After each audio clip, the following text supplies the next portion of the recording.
It was a Saturday evening in late August. I had just left a cookout at my cousin's house in the countryside. Good food, cold beer, and too many bug bites.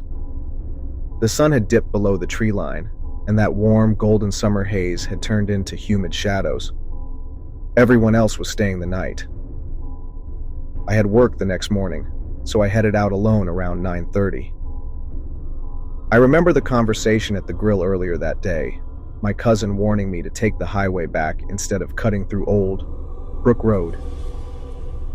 "That road's messed up at night," he'd said. "GPS gets screwy. Too many stories." But I was tired and stubborn, and it looked shorter on the map. I took the turn anyway. That was my first mistake. Old Brook Road was a 2-lane stretch with barely any shoulder. The trees leaned in close, the kind that block out even moonlight. My high beams barely touched the road ahead. There were no streetlights, no signs, just a ribbon of cracked asphalt curling through the dark. About 10 minutes in, I lost signal. My GPS froze. The map app just said, "Recalculating." Then the car slowed. Not stalled. Just slowed.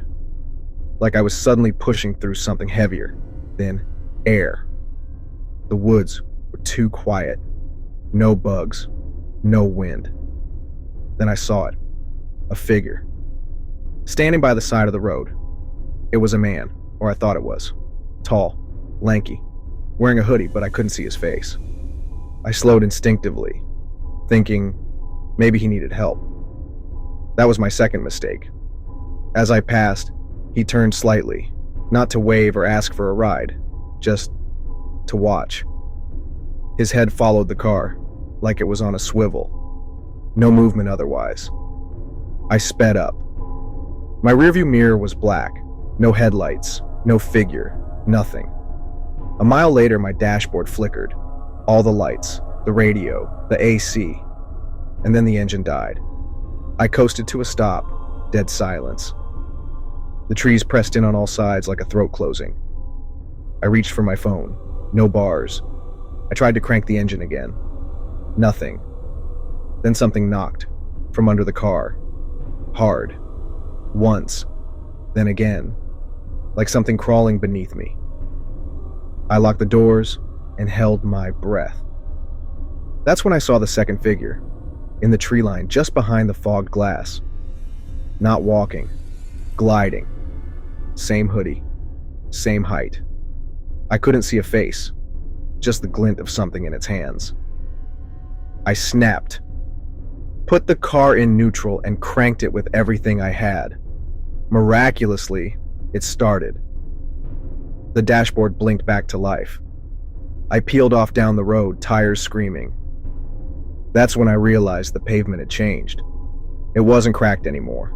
It was smooth, black, too perfect. The trees were farther apart. And then, I passed a house. I didn't pass any houses coming in. This one was completely dark. No windows, just a door. Open. A woman stood just inside. She smiled at me. Her mouth was too wide. Too many teeth. She raised her hand, waving slowly. Then I passed her, and saw another house, and another, identical, all with someone standing in the doorway, watching, smiling, waving. I hit a bend and suddenly the road went black. I mean gone. No road, no trees, just gray, like fog but solid. I slammed the brakes. The car stopped on what felt like nothing. Then something hit the roof. A hand print, pressed into the metal from above. Then another, and another. I couldn't move, couldn't breathe. Then a voice whispered from the back seat, "You took the wrong turn." I didn't look. I couldn't. I just hit the gas. The car screamed forward, and I was back on the road. The real one. Potholes, gravel, summer crickets. My GPS blinked back. Signal restored. I checked the clock. 3:12 a.m. What should have been a 40-minute drive had taken over 5 hours. I pulled into my driveway shaking. Left the car running and ran inside. Next morning, I checked the car. Everything looked normal, except one thing: a handprint on the inside of the rear windshield. Perfectly dry. Smaller than mine. Pressed into the glass, from the inside out. I went back to that stretch a week later. Old Brook Road was closed, blocked off, overgrown. GPS won't even let me select it anymore. Like it never existed. If you're ever driving late at night and think a shortcut will save you a few minutes, don't take it. Some roads lead back home, but others, they lead somewhere else. And if someone waves at you from the trees, don't wave back.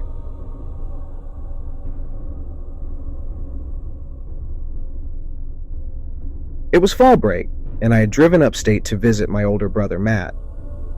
He lived in a quiet wooded area just outside a town called Briar's Hollow. One of those places with more trees than people and only one gas station. I hadn't seen him in a while, so I was looking forward to catching up. He picked me up from the train station and drove us through winding roads, flanked by red and orange trees. That's when he pointed to a narrow turnoff on the right. A barely visible road swallowed up by pines. "That's Ashwood Lane," he said. "If you're ever out driving, don't go down that road, especially not after dark." I asked why.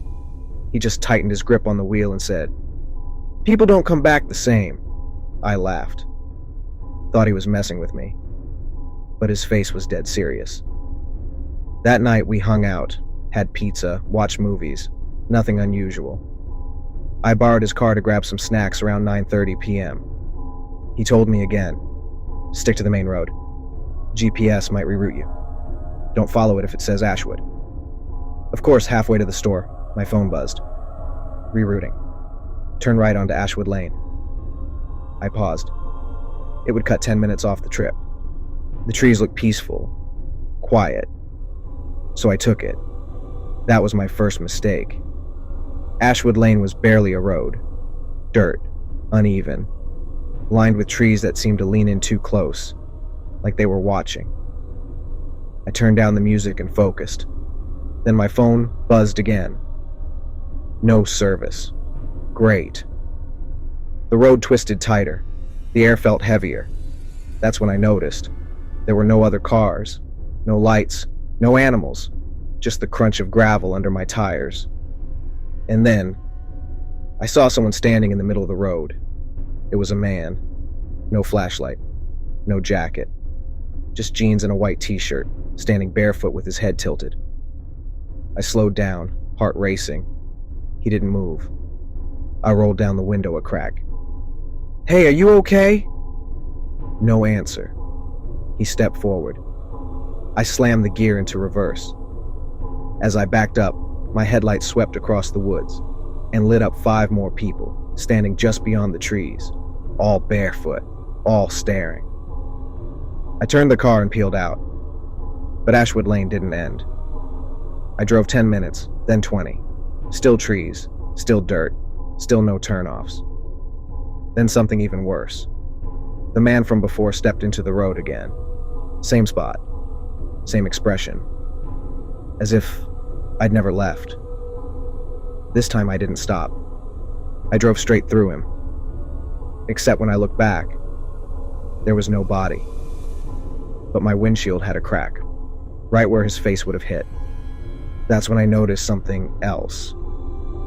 The clock on the dashboard, 4:01 a.m. It had only been 10:15 when I entered the road, and I hadn't stopped for more than a few seconds. I saw a house ahead, run down, no lights, but it had a driveway.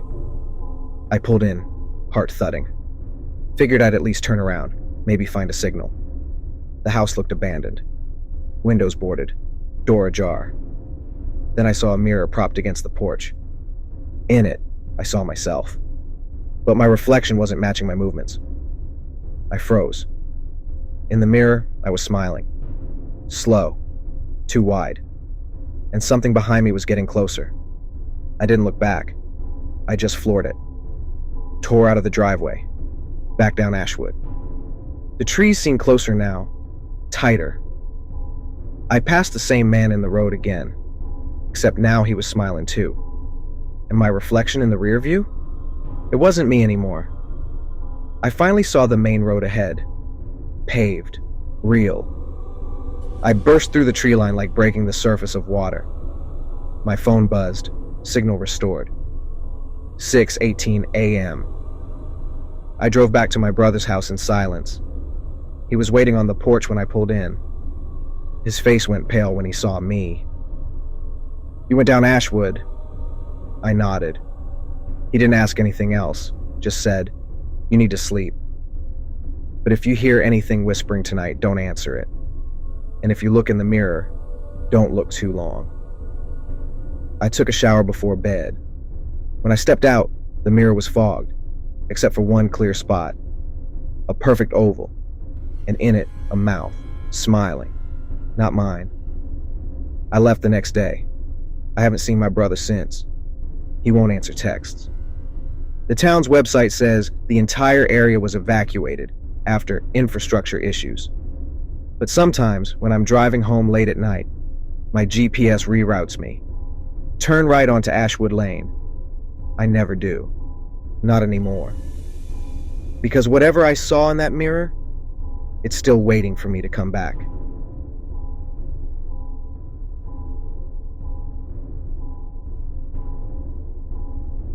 They call it Miller's Bend, but locals just call it the Vanishing Curve. It's a half-mile stretch of winding country road on the outskirts of town.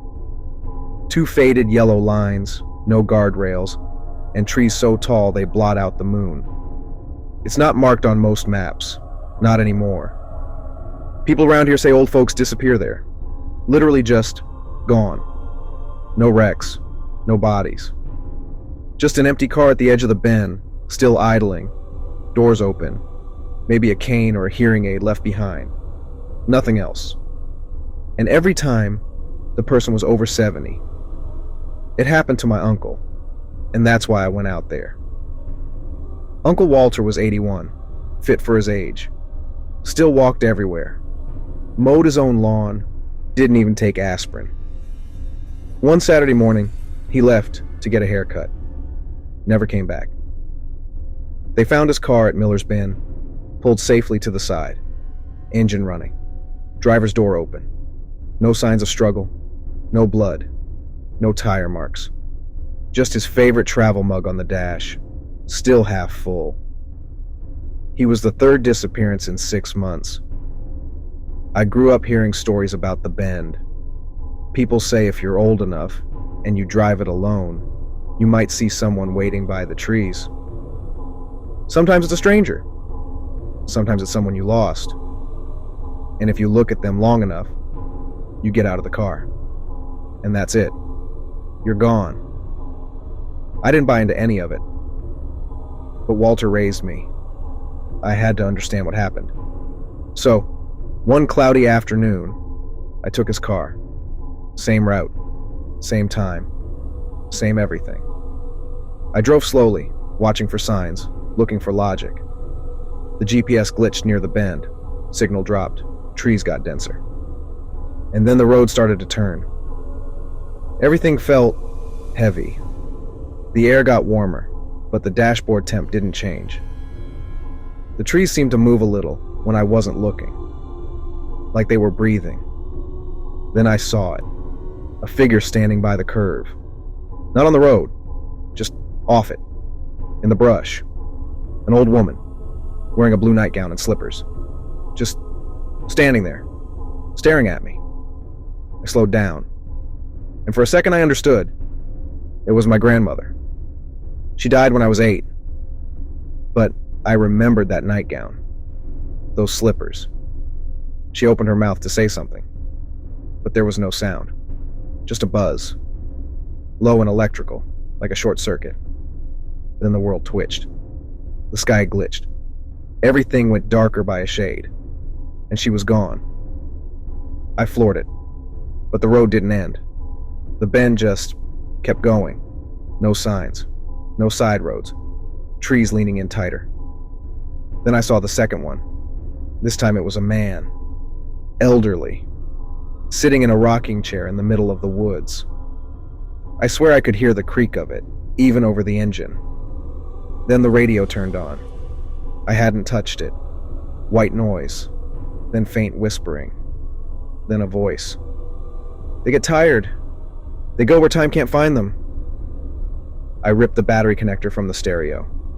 Silence. But in the mirror, a figure sat in the back seat. I spun around, empty. But the seat was indented, like someone heavy had just been there. I stopped the car, opened the door, got out, and all the noise vanished. Not quiet, void. No birds, no wind, just heat and silence.